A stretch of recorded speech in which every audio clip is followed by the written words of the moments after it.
dari perwiritan Raudhatul Jannah Deli Tua. Apa amalan istri terhadap suami supaya menjadi ahli surga? Dari Ibu Asmaul Husna Siregar, Boru Regar.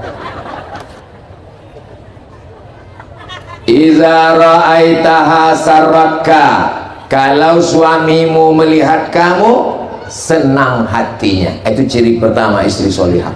Alhamdulillah Ustaz, saya kalau menengok dia itu senang hati saya. Siapa dia? Bini kawan saya. Bermasalah. Yang kedua, idza amartaha atau akka, kalau disuruhnya patuh dan taat, tapi perintahnya itu sesuai ajaran Ustaz, ya, laki saya menyuruh saya wajib taat, wajib taat. Apa ibu disuruhnya? Disuruhnya rambut saya gerabang macam sarang laba-laba, dicat 3 warna merah kuning kelabu, kuku panjang macam Dracula. La ta'ata li makhluqin fi maksiatil khaliq, tidak wajib taat kepada makhluk kalau menyebabkan maksiat kepada Allah. Paham? Yang ketiga, idza ghibta anha hafiza amwalaka, kalau suamimu pergi dijaganya harga diri, harta dan anak-anak. Kalau 3 ini dilaksanakan, maka insya Allah perempuan masuk surga dari pintu mana yang dia maui, kata Nabi Sallallahu Alaihi Wasallam. Saya yakin dan percaya ibu-ibu yang hadir nih semuanya adalah perempuan solihah, dan suaminya juga adalah suami yang soleh. Karena suaminya tak soleh tak mungkin diizinkannya pengajian. Bang, aku mau pengajian. Jangan, di rumah aja. Siapa yang ngisi pengajian? Ustaz Somad? Jangan, itu Ustaz radikal. Di Singapura aja diusir. Tapi karena mereka soleh, bang aku mau pergi pengajian. Pergilah dek, nanti aku pulangnya sore. Tak apa-apa, nanti abang mandikan anak, cuci pel lantai, masak. Dah abang. Itu bukan suami soleh, bodoh.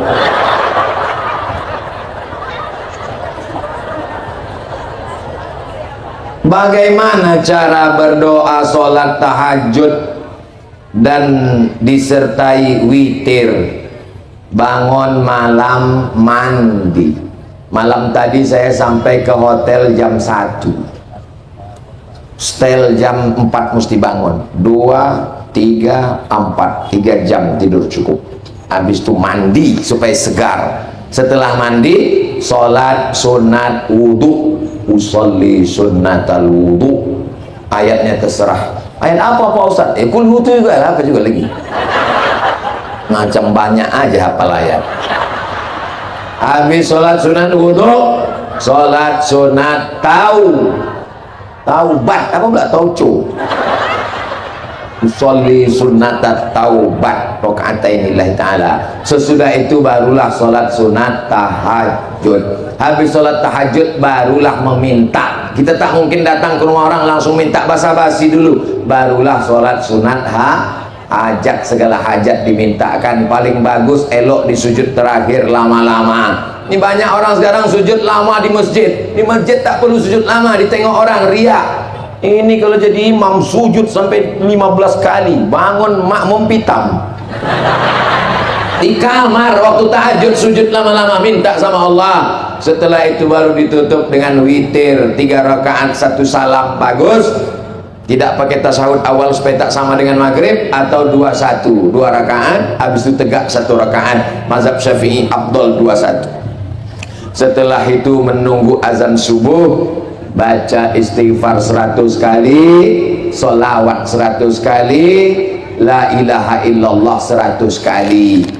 Payah menghitung pakai tangan, usahakan membawa tasbih 100. Astagfirullah, astagfirullahaladzim, astagfirullahaladzim. Solawat pelan-pelan. Allahumma sholli ala sayyidina Muhammad wa ala ali sayyidina Muhammad. Allahumma sholli ala sayyidina Muhammad.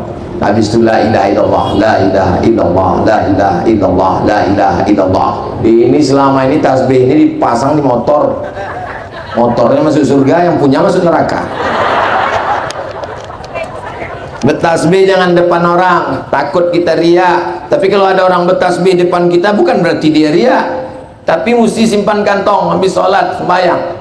Saya malu Pak Ustaz buat tasbih, lupa panjang, malu, riak, sum'ah. Bagus tasbih digital, masukkan kemari. Tapi pelan. Saya heran juga dengan orang tasbih digital ini cepat betul. Apa yang dibaca?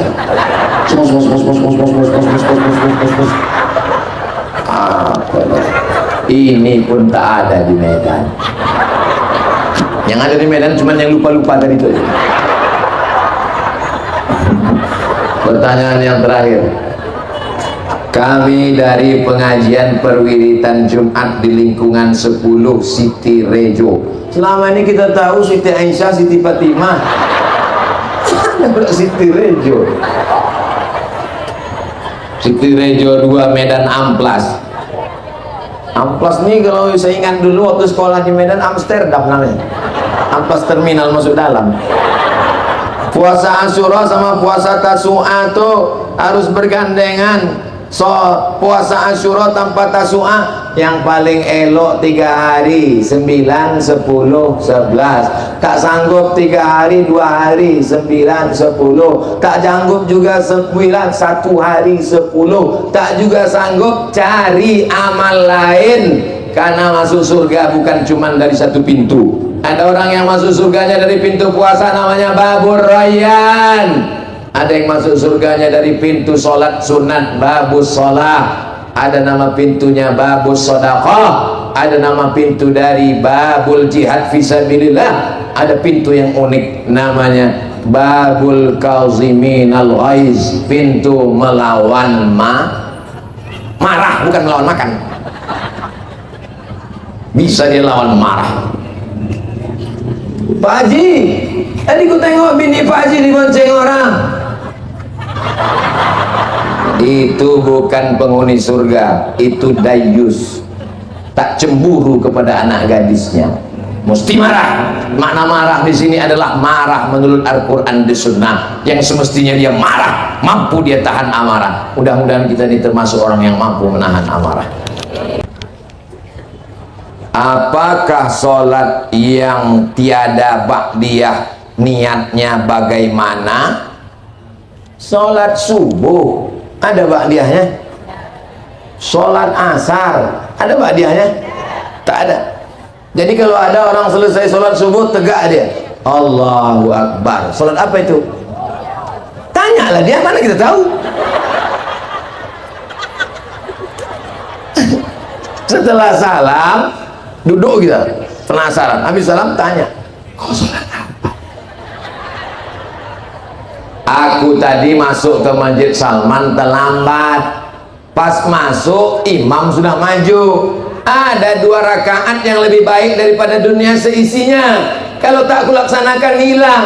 Itulah dia qabliyah subuh. Usolli sunnata subuhi raka'ataini qabliyatan qadaan.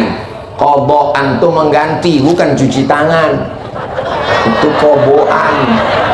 Jelas? Tapi sebaiknya ba'diyah qadaan qabliyah itu dilaksanakan di rumah. Karena kalau di masjid nanti jadi fitnah. Jangan besok ibu buat di Masjid Salman, habis subuh langsung berbisik kawan sebelah. Siapa ini? Sesat. Kenapa dia sesat? Gara-gara ikut ceramah Ustaz Salman. Aku juga yang kena. Menghadiahkan kepada si Mahid membaca Quran untuk orang lain sampai apa tidak Pak Ustaz? Nah, banyak jenazah yang menjawab nih.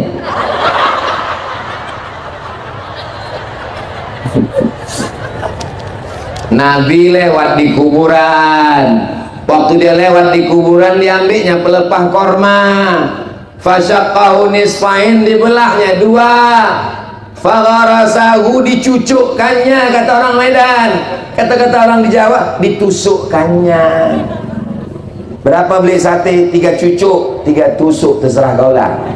Setelah ditusukkannya, sahabat bertanya, kenapa kau tusukkan pelepah korma itu ya Rasulullah? La'allallah an yukhaffifa 'adzabahuma ma lam yaibasa. Selama pelepah korma ini basah, maka kelepah kormat ini bertasbih, tasbihnya sampai. Kata Imam Nawawi mengomentari hadisnya ada dalam Sahih Muslim, nama kitabnya Al-Minhaj Syarah Sahih Muslim Ibnu Hajjaj. Kalau tasbih pelepah korma sampai, apalagi bacaan Quran orang beriman. Jelas? Nabi punya kawan namanya Umar. Umar bin Khattab punya anak namanya Abdullah bin Umar lah. Abdullah bin Umar ini berpesan, nanti kalau aku mati, bacakan di atas kuburku pangkal Al-Baqarah sampai wa ulaika humul muflihun. Bacakan ujung Al-Baqarah, lillahi ma fis samawati sampai habis 3 ayat. Ini ada dalam kitab Ar-Ruh, ditulis oleh Imam Ibnu Qayyim Al-Jauziyah, murid Imam Ibnu Taimiyah. Sudah diteliti di Riyadh Universitas Imam Muhammad Ibnu Saud. Dr. Bassam dapat gelar doktor S3 gara-gara meneliti kitab ini. Riwayat ini sahih. Maka dalam mazhab Syafi'i kata Imam Nawawi dalam kitab Al-Azkar, wa in khatimul Quran, kalau dikhatamkannya sekhatam Quran 30 juz, fahuwa hasanun, paling bagus, elok, mantap 30 juz. Tak sanggup 30 juz, bacakanlah hatinya Quran. Hatinya Quran itu adalah Yasin. Hati Quran tak sanggup, Ummul Quran. Ummul Quran Al-Fatihah. Al-Fatihah pun tak sanggup, pergilah ke Belawan. Kenapa ke Belawan? Laut kan dekat, terjun aja lah kok ke situ. Membacakan Quran sehatam tak mau. Membacakan, ibu-ibu ini masih ada grup Yasin? Alhamdulillah, habis baca Yasin tuh mintakan Allahumma ausil thawaba ma qara'nahu, sampaikanlah pahala bacaan Yasin kami ini ila arwahi abaina wa ummahatina wa ajdadina wa jaddatina wa limasyayikhina wa liman ahsana ilaina Allahumma fir. Aku tak pandai berdoa bahasa Arab nih Pak Ustaz. Bahasa kita lah. Iki wis perang-perang kino bocornya orang terkawis mayor ngene ta. Allah Maha tahu. Yang tak boleh pakai bahasa kita tuh dalam sholat, bukan somat. Kalau sholat tak boleh. Yang pula ibu orang Medan pakai bahasa Medan waktu sholat, inna sholati, my praying, wa mahyaya, my life, wa mamati, my die, lillahi ta'ala, for you, oh my God. Orang Medan ini bahasa Inggrisnya lancar karena makan lontong sayur. Udah tadi pagi. Bahagia sekali rasanya bisa berjumpa dengan UAS. Ini bertanya apa curhat?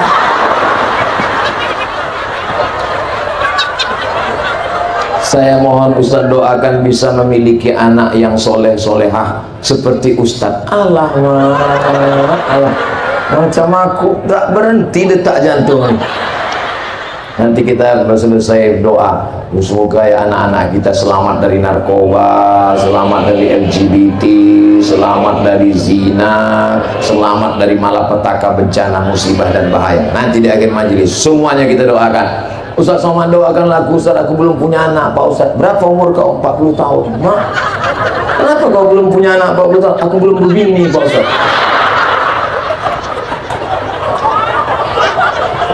Kita kan sholat zuhur 4 rakaat, kadang lupa. Jadi kita melaksanakan sujud sahwi tapi lupa juga. Parah kali kawannya. Inilah yang ada di Medan, tak ada tempat lain. Tadi itu tak ada di Medan, satunya ada.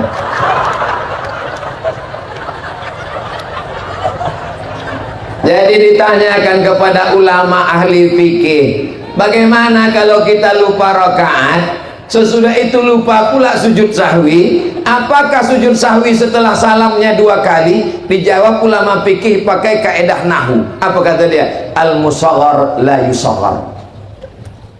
Orang yang belajar nahu paham. Artinya sujud sahwinya tetap sekali, 2 kali sujud. Kalau ingatnya sebelum salam, sebelum salam. Kalau ingatnya sesudah salam, sesudah salam, sujud sahwi. Sujud yang pertama, subhana man la yanamu wa la yashu. Maha suci Allah yang tak tidur dan tak lupa. Duduk antara dua sujud, sujud lagi. Allahu Akbar. Subhana man la yanamu wa la yashu. Maha suci Allah yang tak tidur dan tak lupa. Kalau tak ingat, tak tahu bacaannya, tetap macam baca biasa, subhana rabbiyal. Aku kadang bacaan itu pun lupa juga Pak Ustaz. Diam aja. Rukun aja yang dibaca. Di antara rukunnya adalah Al-Fatihah. Iftitah kalau tak dibaca sah, baca Fatihah. Ayat kalau tak dibaca sah, tapi mesti ada tumakninah. Andai mu'allaf baru masuk Islam, ada tumakninah aja. Allahu Akbar. Sami Allahu liman hamidah. Allahu Akbar.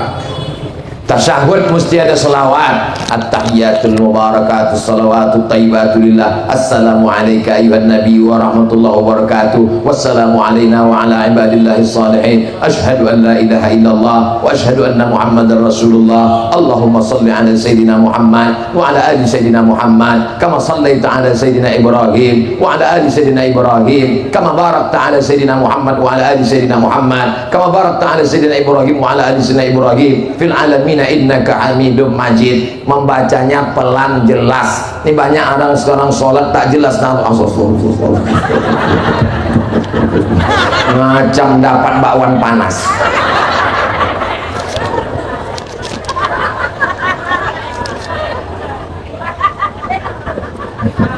Ada pula ketawa yang terlambat membayangkan bakwan tadi.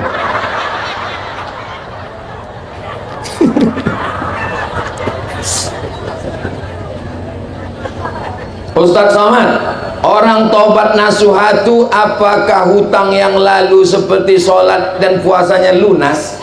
Enak kali. Orang yang tobat, sholatnya diqadha yang lalu-lalu. Habis zuhur nanti, usolli fardhu zuhri arba'a raka'atin qadhaan. Habis maghrib, usolli fardhu maghribi thalatha raka'atin qadhaan. Habis isya, usolli fardhu isya'i arba'a raka'atin qadhaan. Habis subuh, qadha tapi jangan di masjid, pulang ke rumah atau menunggu setelah masuk waktu sholat sunat isyraq. Satu sholat satu kali, satu sholat habis wajib sekali. Jangan gara-gara ini yang PNS besok ambil cuti sebulan alasan qadha. Jadi berapa lama laku qadha Pak Ustaz? Ya berapa lama tinggal. Kau tobat umur berapa? 50 Pak Ustaz. Akil balik 10, 40 tahun. Lama kali Pak Ustaz. Mudah-mudahan malaikat maut cepat datang. Pemutihan.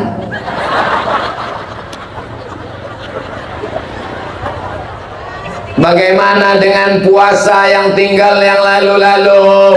Waktu mengandung anak tak puasa 30 hari, takut janinnya lemah. Menyusukan anak tak puasa 30 hari, takut air susu kering. Tahun kedua menyusukan anak 2 tahun, tak puasa 30 hari. Satu anak berarti ibu tak puasa 90 hari. Catat qadha.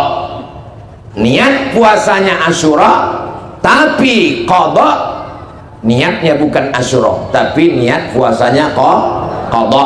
Orang melaksanakan qadha pada hari Senin, pada 10 Muharram dapat pahala 3. Qadhanya lunas, Asyuranya dapat, pahala Seninnya dapat, dengan syarat niatnya qadha. Mak saya meninggal umur 70 tahun hari Senin sedang puasa, tak ada alasan. Saya tanya dia, mak kan dah 70 tahun sanggup puasa? Kalau tak sanggup ku bayarkan fidyah. Aku sanggup puasa. Jadi kalau diqadha satu Senin Kamis sebulan 8 hari, 10 bulan 80 hari, tambah Zulqa'dah 8 hari, tambah 2 hari, maka satu anak tu lunas dengan qadha setahun. Anak ibu berapa? Do re mi fa sol la si do sol fa mi re do.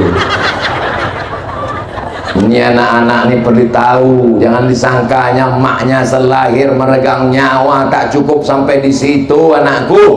Besar perjuangan ibu-ibu nih. Saya anak pertama, adik saya nomor 2. Saya tanya almarhumah emak saya, "Mak, udah lunas?"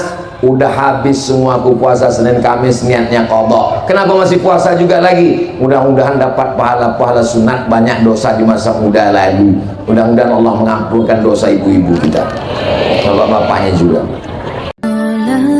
Salatullah, salamullah ala.